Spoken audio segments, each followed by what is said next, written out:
Good afternoon, everybody. I guess it's me, Desmondo, from the Shed of War, with this very brief report on my latest ACW game, which I deliberately set up to really test Pickett's Charge in an 1864 and 1865 sort of scenario.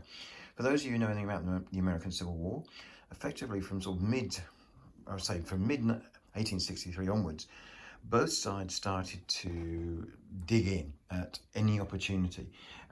It started off with just scrapes, just then quickly changed into felling trees, bringing that together, piling up earth as much as they can. And I believe there was one comment in 1865 by a Union general that said if you gave the Confederate regiment 24 hours, it would basically dig itself in and have log emplacements in place, making any position that had to be taken really, really difficult. That was the prowess of both sides, actually, and it became very common for these sort of log emplacements, which I've got down here, to be basically in place, as I say, maybe 12 or 18 hours. The area in front of a defensive position being cleared. You notice I bought myself some 3D printed chopped down trees. I've got to base those, but they're pretty good. And then the longer they were there, the more they could create these nasty things and stick those out in front as well. But what I thought I'd do is that I play a lot of Pickett's Charge, as you see lots of videos on the channel. And I'm a pretty big fan of these rules. I find them easy to use and they give me a result. And of course, Ian and I, we've tweaked them a bit and changed a bit. But essentially, they're still Pickett's Charge rules. And we've been playing these for years and years and years with lots of fun. But one thing I've been really doing a lot of reading on, some of you may have noticed on Blue Sky, I've been posting some of the books I'm reading. I'm very interested in the Wilderness campaign. I'm very interested in how we went from the Wilderness to Cold Harbor and all those actions. And all of those actions, in some shape or form, involved the Union attacking Confederate works. Now, they varied, obviously, as I say, from just logs like this to full on, like it was Petersburg, which is basically trench warfare, 1914, 1918. But I wanted to test the rules to see how they did. And what I also wanted to do was try and put historically what the regiments were like at that point. Both sides had been fighting, as we know, for 4 years. The losses on either side was huge, not just from battle casualties, but from issues from disease, which apparently was a bigger killer than any battlefield casualties throughout the war, which is astounding if you think about it. But I wanted to test that out. So you had not only the log emplacements, you had small units, especially on the Confederate side. They didn't merge regiments, they kept them separate, and they kept them in the field as single regiments, despite the fact, it could be only 260 men, 200 men, whatever. On the Union side, so many of the veterans were dead.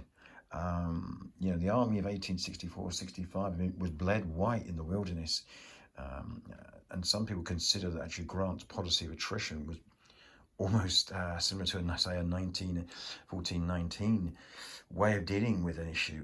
You just threw more and more men at it because you could kill more of the enemy than they could kill of you, and your population was bigger, so therefore in the end you'd win.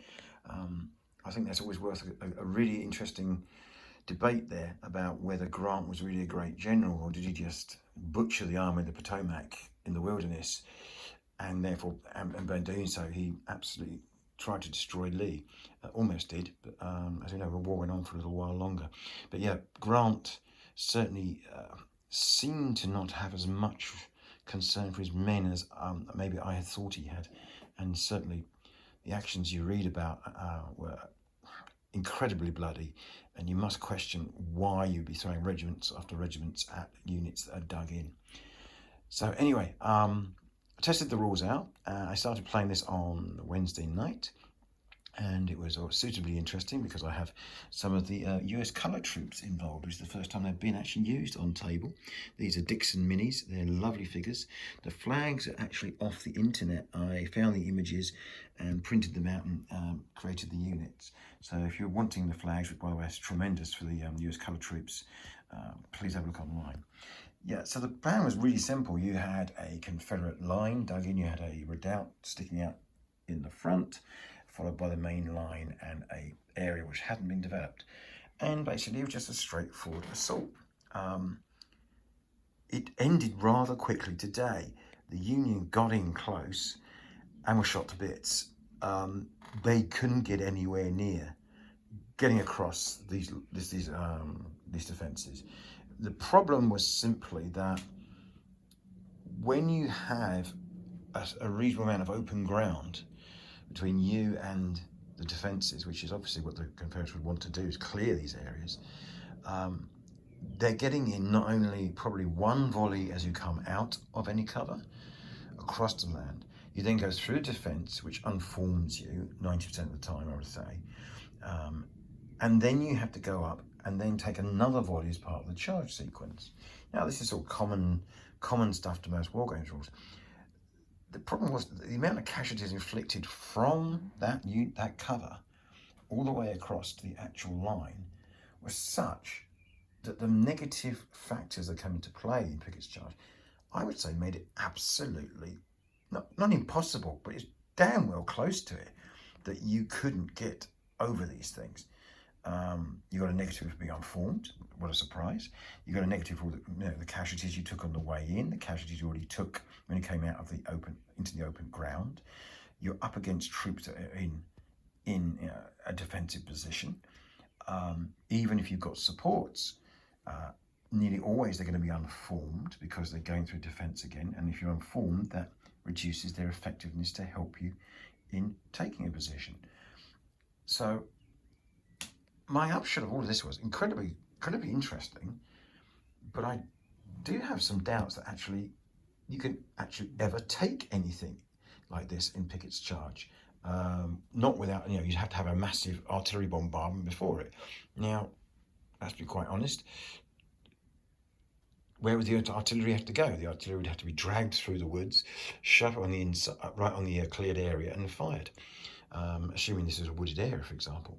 Now, that means they'll probably be within musket range, rifle musket range of 18 inches in the rule set. So, yeah, there's a lot to this, and it has confirmed, I think, to my mind anyway, that the rules are absolutely spot on and great.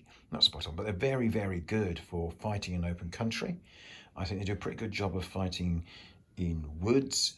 I think where they do struggle, and I'll probably be shot down by Dave Brown, but I think they struggle when you get to 1864, 65.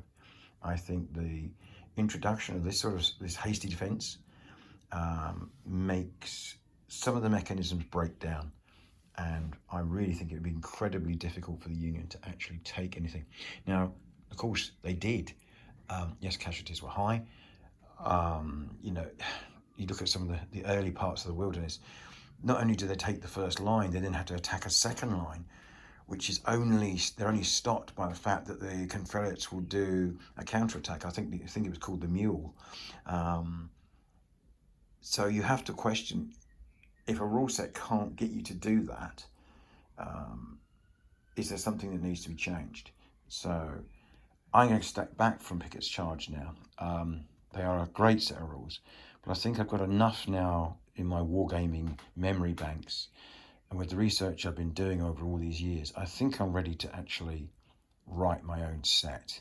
I don't know how I'll do it, when I'll do it, but I think I'm ready now. I think I've got enough mechanisms I've picked up from different wargames sets, and through different types of research, reading some of the books, I think I've got an idea of what I think it should look like. So I'm going to put pen to paper. I'm going to be doing some tables. I'm going to try and make this a pretty simple and fast game to play, and not too much chrome. So yeah, wish me luck on that. I have no idea when it will be done, but I would have thought I'd like to write it up in the next month, and then I want to do a lot of play testing with my guys in the Shadow War and see what they think. It's not going to be a commercial set, right? This is just for me and my guys who are friends to play and enjoy. Anyway, so that's the end of that little rant. So yeah, this is all going away. The American Civil War stuff's all going away. And what we're going to be playing tomorrow, I should turn around, is another set of Dave Brown's rules, General to Army 2, which I think are fabulous. I think they give a great Napoleonic battle. And as you can see, there's lots and lots of Austrians. and a fair number of Bavarians. And yes, we're playing a Napoleonic game, a big one, an 1814 game. So really looking forward to that. I've got to put the American Civil War away and set up the tables for tomorrow. And it's bloody hot, so I've got to open the door now in the shed because I'm getting a bit toasty in here. Take care, everybody. Have a lovely weekend.